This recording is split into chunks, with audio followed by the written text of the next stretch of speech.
लखाने सीता सहित हृदय बसव सियावर रामचंद्र की जय और सुत हनुमान की जय उमापति महादेव की जय।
Sri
ब्रह्मांडनायक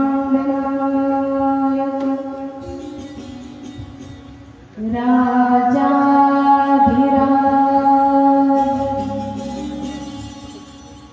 महाराज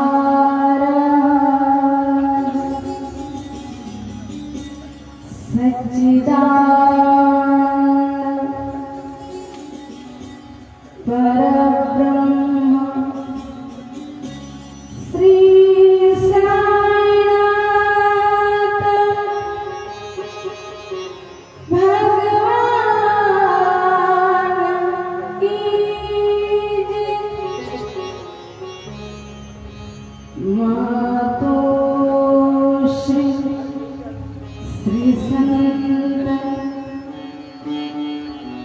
जनाता की जय। श्री गुरुदेव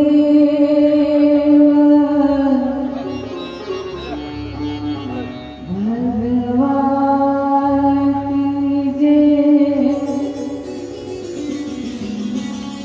सब संतन की जय।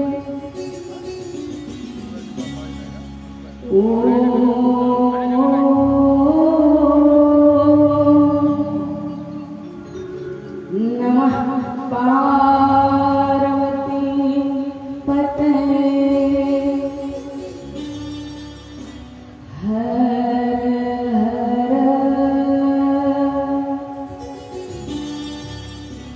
महादेव।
हरे राम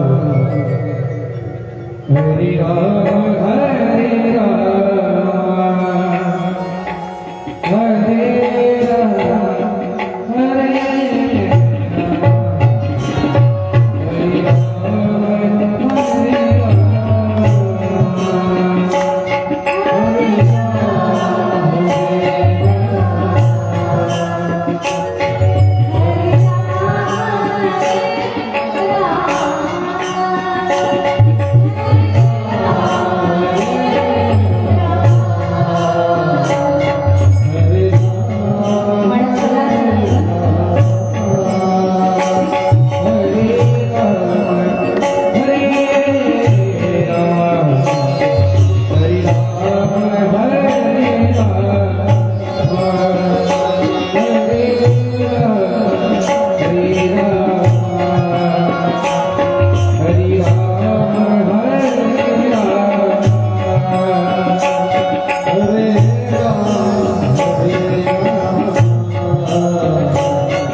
द्रवं सुदशरथ अचिर विहारी मंगल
तुलसीदास जी महाराज की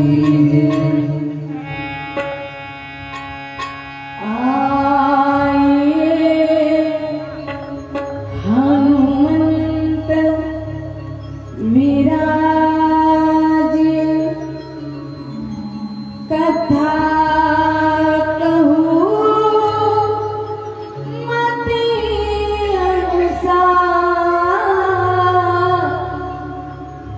प्रेम सहित गादी धरो पधारे पवन कुमार पवन सुत हनुमान की जय। समुपस्थित विद्वद्वृंद सज्जन वृंद माता पिता बंधू आणि भगिनी चला तुम्हा सर्वांना या व्यासपीठावरून प्रणाम करते आणि परत महाराज जो सत्संग देवादिकांना देखील दुर्लभ आहे स्वर्गीचे अमर इच्छितात देवा मृत्यूलोकी भावाच्या नामा ज्या कथारूपी अमृताचं पान स्वर्गातील देवादिकांना देखील मिळत नाही ते भाग्य आज तुम्हा आम्हाला लाभलेलं आहे भगवंताच्या असीम कृपेने आज हा सत्संग आपल्याला प्राप्त झालेला आहे की ज्या सत्संगतीच्या योगाने सत्संगेन परम प्राप्त्या साक्षात भगवंताची प्राप्ती होते आणि म्हणून चला परत त्या भगवंताला कोटी कोटी धन्यवाद की भक्ती प्रभू आमच्यावर तुम्ही फार मोठी कृपा केली की आज त्या कृपेने आमच्या जीवनामध्ये सत्संग घडतो आहे आणि त्याचबरोबर आपल्या या रामपूर गावामध्ये श्री अनंत कोटी ब्रह्मांड नायक अनंत स्वरूप असणारे श्री साईनाथ भगवान, ज्यांनी महाराज अवतार कार्यामध्ये आपल्या केवळ काही केलं असेल तर आपल्या भक्तांचं दुःख दूर केलं. बऱ्याचशा लोकांच्या मनामध्ये मी मागच्याही वर्षी बोलून गेली की ही कल्पना आहे की साईनाथ जे आहे हे भगवान नाही, हे तर मस्जिद मध्ये राहत होते, हे तर अल्लाही म्हणत होते, हे तर रामही म्हणत होते. यांचे तर अनेक भक्तगण मुस्लिमही होते. बऱ्याच असे लोक संभ्रमामध्ये पडलेले आहेत. या काही कालाच्या अगोदर कित्येक ठिकाणी महाराज साईबाबांच्या मूर्तीला काढून भंग करून नदीमध्ये विसर्जन करण्याचे प्रयत्न देखील केले. शिर्डीमध्ये देखील महाराज बरेच जे मोठमोठे लोक आहेत ते गेले आणि त्यांनी सांगितलं की साईनाथ हे भगवान नाही. आणि ऐका जरा दृष्टी उघडून ऐकून, संत महाराज अवतरित होतात ते कोणत्याही पंथामध्ये असो, कोणत्याही जातीमध्ये असो, ते महाराज एकच काम करतात, जगाच्या कल्याणात संतांच्या विभूती, या जगतातील जीवांचा उद्धार कसा व्हावा, यांचं कल्याण कसं होईल, यांचं जीवन कसं दिव्य बनेल, या कोटीचा याकरिता पराकोटीचा पुरुषार्थ करतात. मला सांगा, संतांनी कोणत्या जीवावर कृपा करण्याकरता त्यांची जात पाहिली का? जिथे महाराज आमचे भगवान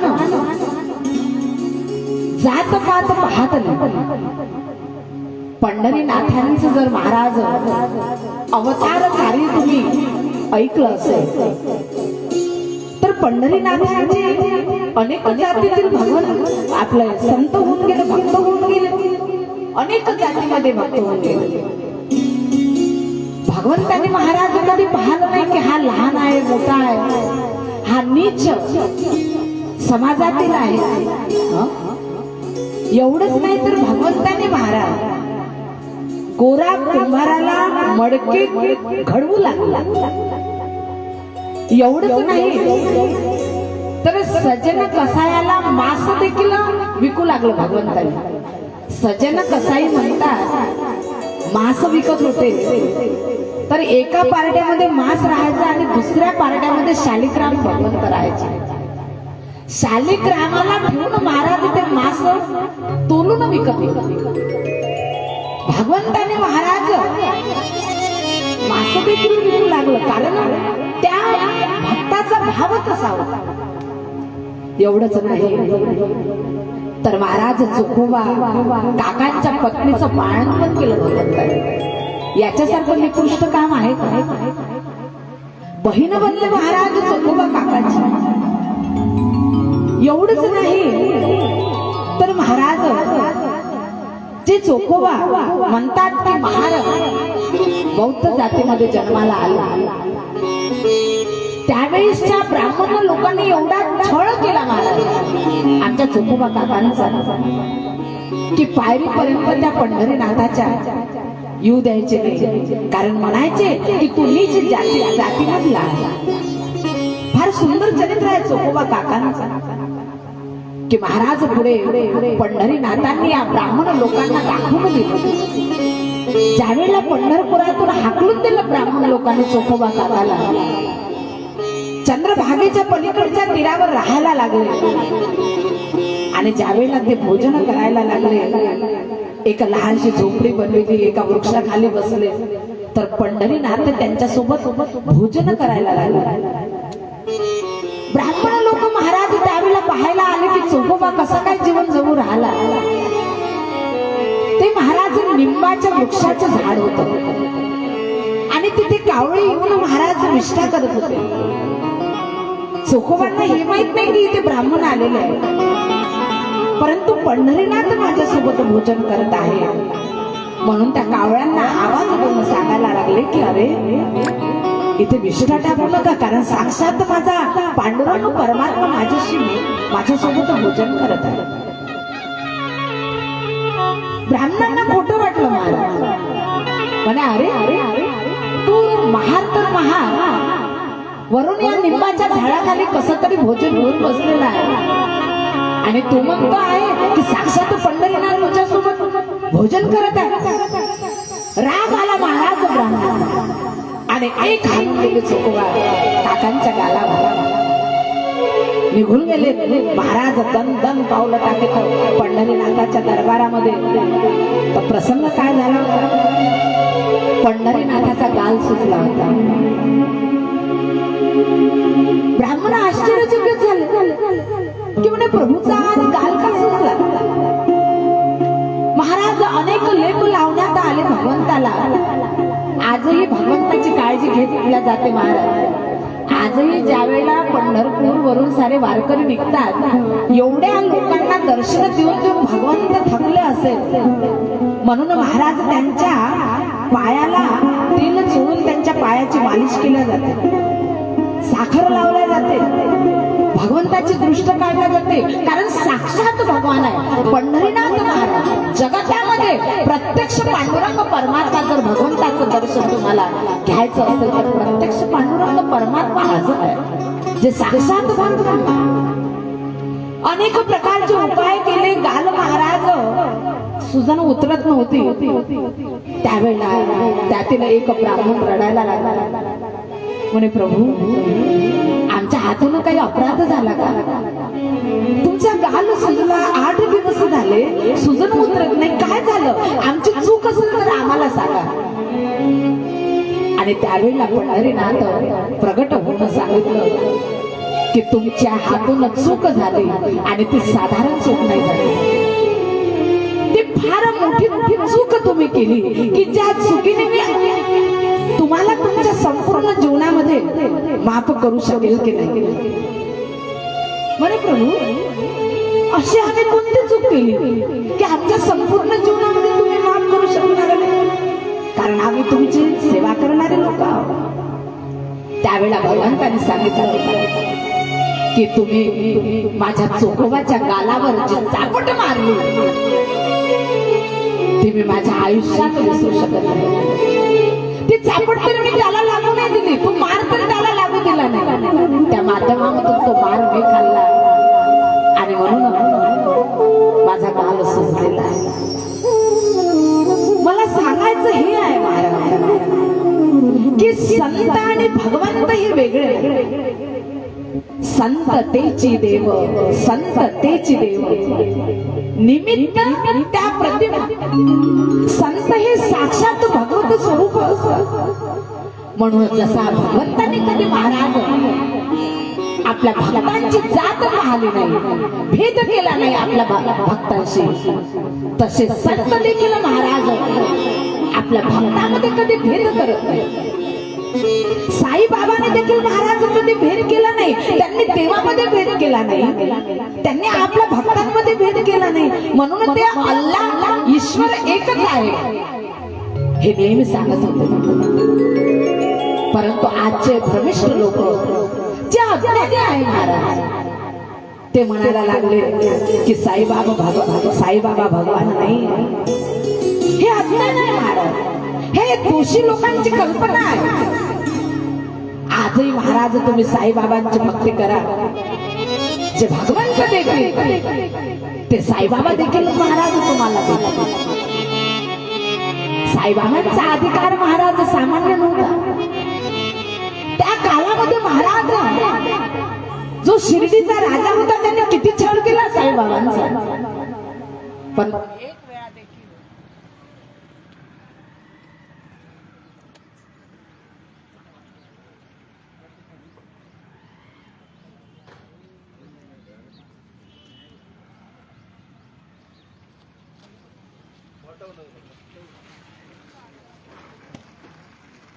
काही पण फोकस मारायला लावू का पूर्ण अंधार पडते काही दिसत नाही हा मोबाईलवर मारून मोबाईलवर नाही एक्स्ट्रा लावला तर मोटर आवाज आला एक्स्ट्रा लावला सामान लावला तो खाली झाला ग्रंथालाच येत तिसरा लावला का हो आता माईक चेंज करून बघतो आता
लहान लहान चांगलं पाहिजे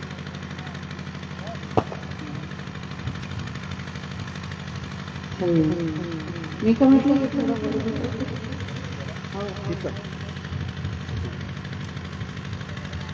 कशाला ठेवता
झोडी भरू दे गुरुवाई झोडी भरू दे गुरुवाई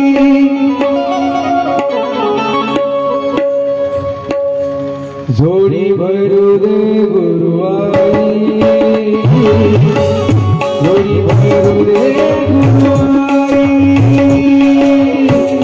झोडी भरू दे गुरुवाई झोडी भरू दे गुरुवाई झोडी भरू दे गुरुवाई झोडी भरू दे गुरुवाई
परंतु अशाचाही चांगलं आणि कल्याण आमच्या साईबाबांनी केलं.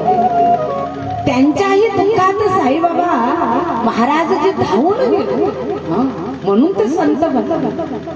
आणि म्हणून जे प्रत्यक्ष परब्रह्म स्वरूप आहे भगवंतच महाराज संतांचा अवतार घेऊन या पृथ्वी तलावर अवतरित होतात. म्हणून भगवंताच्या वेगळे साईबाबा असे प्रत्यक्ष भगवान आहे. आणि म्हणून चला अशा साक्षात परब्रह्म स्वरूप असणाऱ्या साईबाबांच्या चरण कमलावर नतमस्तक होते. आणि आता मात्र श्रीराम कथेकडे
हरी हरी.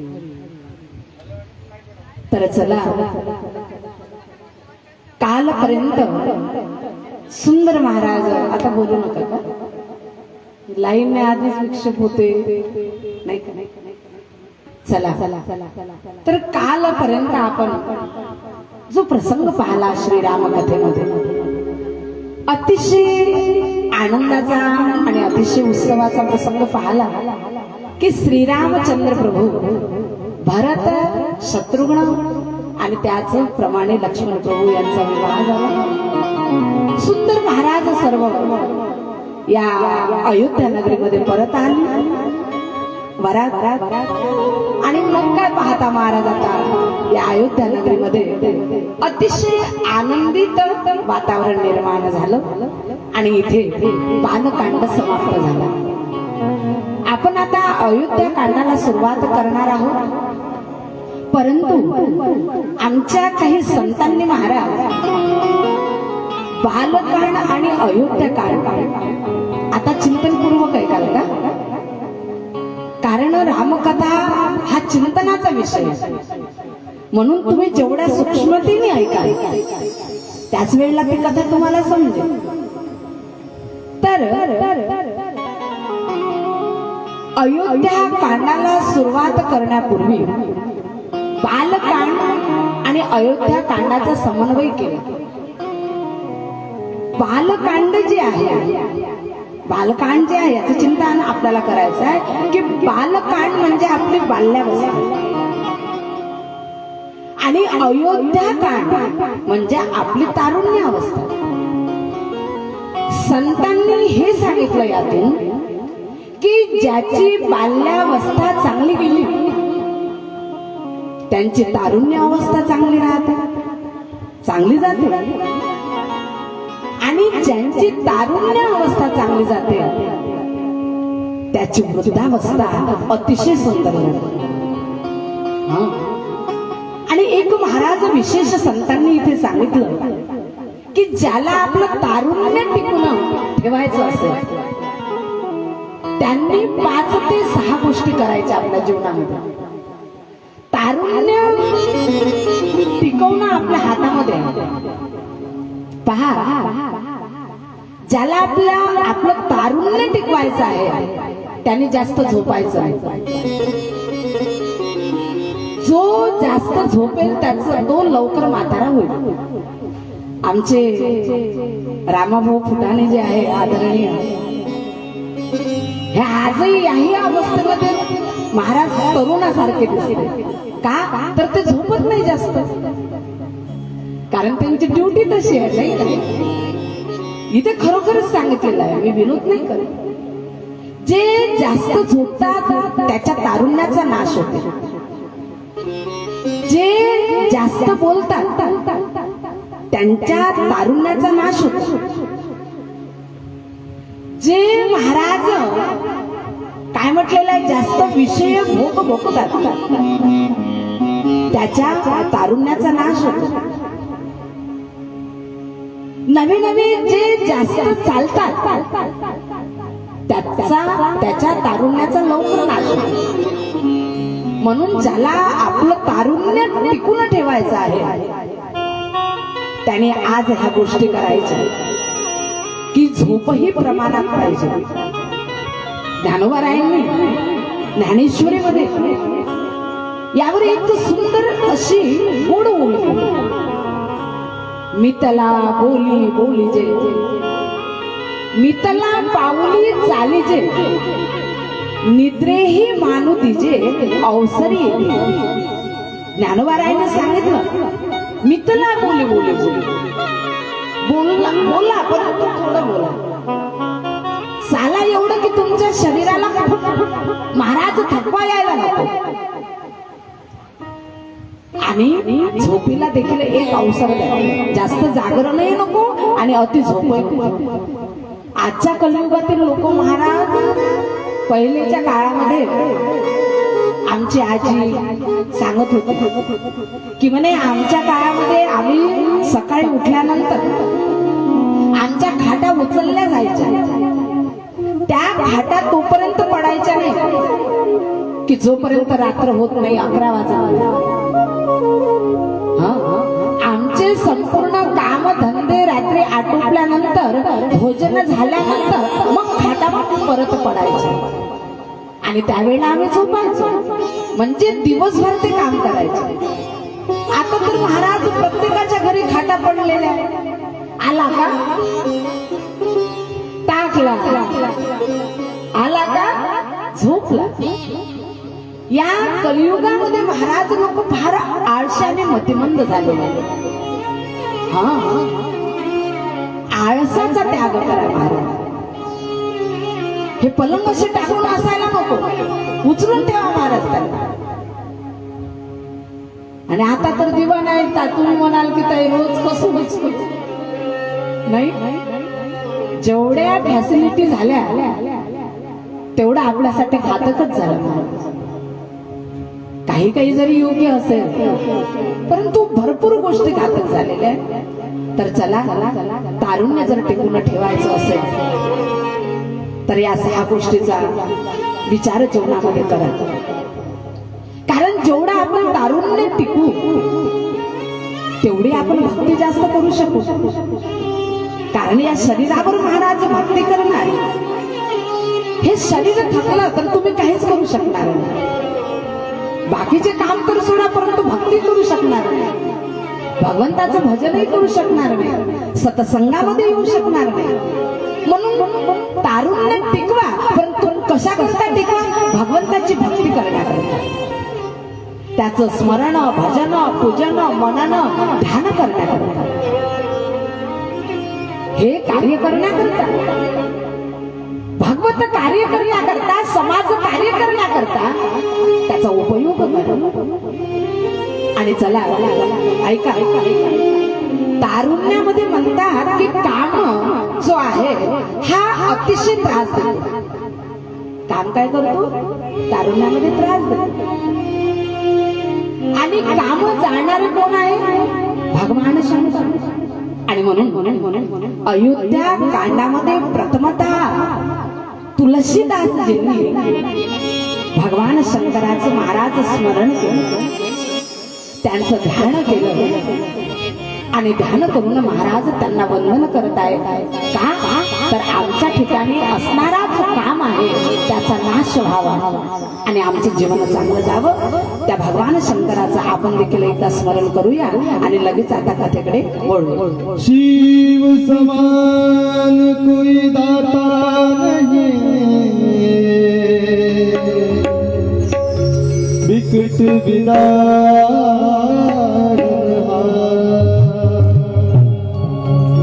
लजिया मोरी रानी,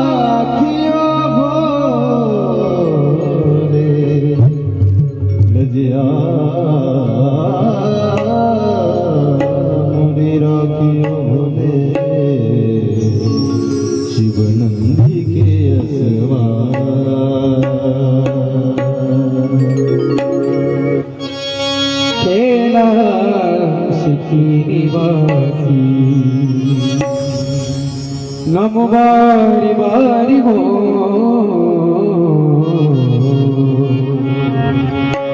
आयो शरणे तिगारे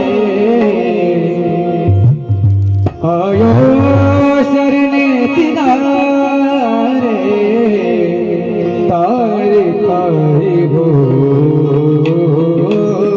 तेरा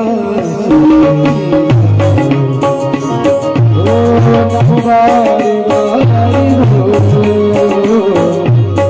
आयो शरणे तिगारे आयो शरणे तिगारे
बबू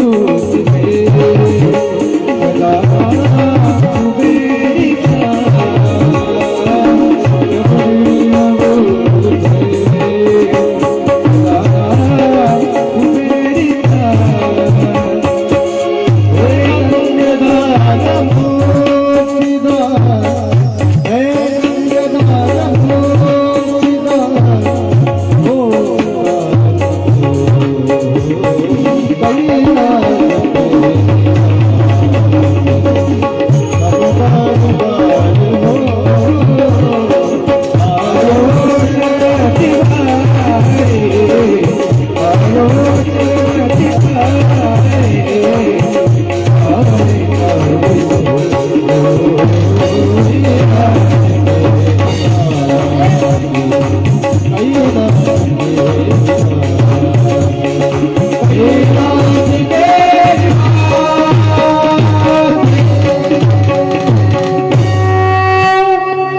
चला असे भगवान ज्यांनी कामाला जाळलेला आहे आपल्या ठिकाणी देखील काम राहू नये आणि म्हणून भगवान शंकराचं महाराज स्मरण केलं. परंतु ऐका भगवान शंकर जे आहे हे पार्वती माते सहित बसलेले आहे अशा भगवान शंकराचं ध्यान केलं.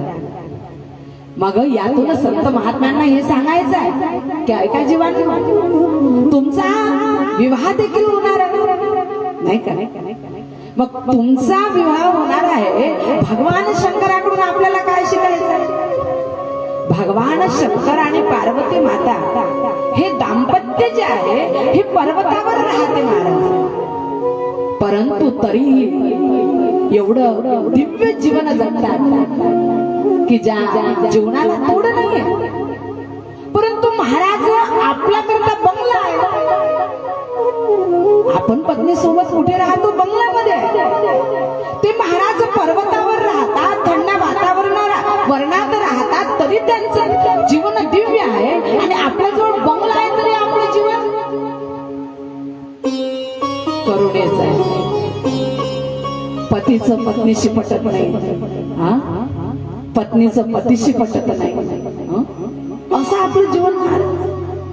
आपल्याला भगवान शंकराकडून आणि पार्वती मातेकडून हे शिकायचं आहे की असलेल्या परिस्थितीमध्ये पती पत्नीने कसं समाधानाने जीवन जगायचं आणि त्या माध्यमातून आपलं जीवन कसं दिव्य बनवायचं हे यांच्याकडून आपल्याला शिकायचं आहे. एक प्रसंग वर्णन करतात की वाचस्पती म्हणून महाराज एक महान आपल्या या भारतामध्ये संस्कृतीमध्ये फार महान महाराज संत होऊन गेले. सावधान होऊ नये का प्रसंग फार सुंदर आहे. यांचा विवाह झाला आणि हे महाराज ग्रंथाचे रचनाकार होते. विवाह झाला आणि त्याच्यानंतर ग्रंथ लिहायला बसले. बराच काल महाराज लिखाणामध्ये चाललेला आहे वाचस्पती यांचा. एवढा काल निघून गेला जीवनाचा महाराज की जवळजवळ अर्ध वय निघून गेलं. कशी पत्नी असेल याच्यासाठी तुम्हा सर्वांना सांगू राहिलो की तुमचे पती एक दिवस घरी नाही आले तर महाराज तुमचा काय आकांत असतो. भारत ही त्यागाची भूमी आहे लक्षात ठेवा. आणि त्या त्यागाच्या भूमीमध्ये आपण महाराज जन्माला आलेला आहोत तर आपल्याला काही शिकावं लागेल. अर्ध वय निघून गेलं वाचस्पतीचं. दिवा समोर आहे रात्रंदिवस लिखाण सुरू आहे. एक दिवस प्रसंग असा घडला की महाराज दिव्याची ज्योत जी आहे ती विझायला लागली. वाचस्पतींचं लक्ष